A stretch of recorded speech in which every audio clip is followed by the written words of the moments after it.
Utley. On average, when a company chooses to unionize, they will experience a 9% decrease in the number of patents registered and a 12.5% decrease in the number of patents credited 3 years after unionization, as reported by Daniel Bradley, who has a PhD in Business Administration, and Jill Kim, who has a PhD in Finance, and Xuan Tian, who also has a PhD in Finance, in The Causal Effects of Unions on Innovation, published in December of 2013. The cost of labor unions comes out of each of our pockets. This is why we no longer need labor unions in America today.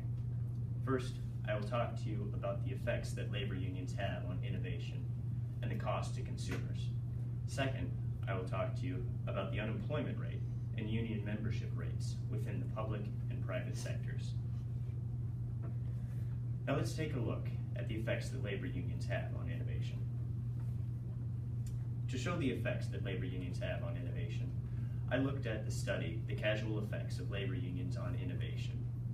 The findings of this study show that on average, when a company chooses to unionize, they will experience a 9% decrease in the number of patents registered and a 12.5% decrease in the number of patents credited 3 years after unionization.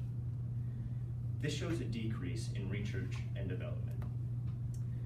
Reduced productivity in workers and inventors is also a conclusion that can be drawn from this data.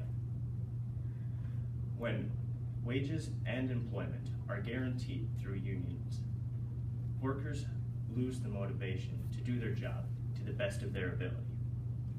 This is also supported by James Shirk, who has a master's degree in economics and has been published in the Wall Street Journal and the Washington Post, and who has also been a consultant for CNN and Fox News Channel. He says, "Do Americans today still need labor unions?" on heritage.org, published in April of 2008.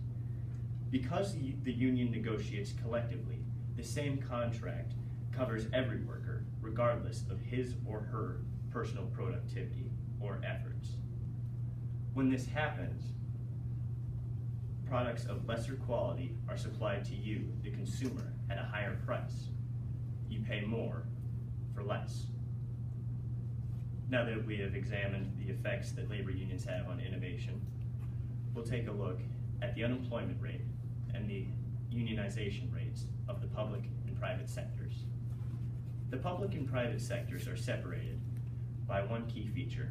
While the public sector is under direct government supervision, the private sector is not. This leaves companies within the private sector freer to do as they please.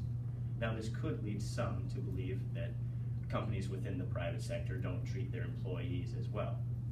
However, this notion is false. This is because the Bureau of Labor Force Statistics reports in the labor force statistics from the current population survey published in September of this year that the unemployment rate was 4.2%. With an unemployment rate that is this low, companies cannot afford to treat their employees poorly. This is because companies are constantly competing for skilled workers. And when this happens, they're more willing to offer better wages and better benefits. And when they offer these wages and benefits naturally, rather than through artificial means, through union negotiation, it's better for the employee, the employer, and the company, and the economy. According to the Economics Daily, run under the Bureau of Labor Force Statistics, and the labor force statistics from the current population survey, published in February of 2017, the union membership rate for the public sector workers was 34.4%, while the rate for the private sector was 6.4%. The low percentage of union membership in the private sector can largely be attributed to the low unemployment and the better wages and better benefits offered.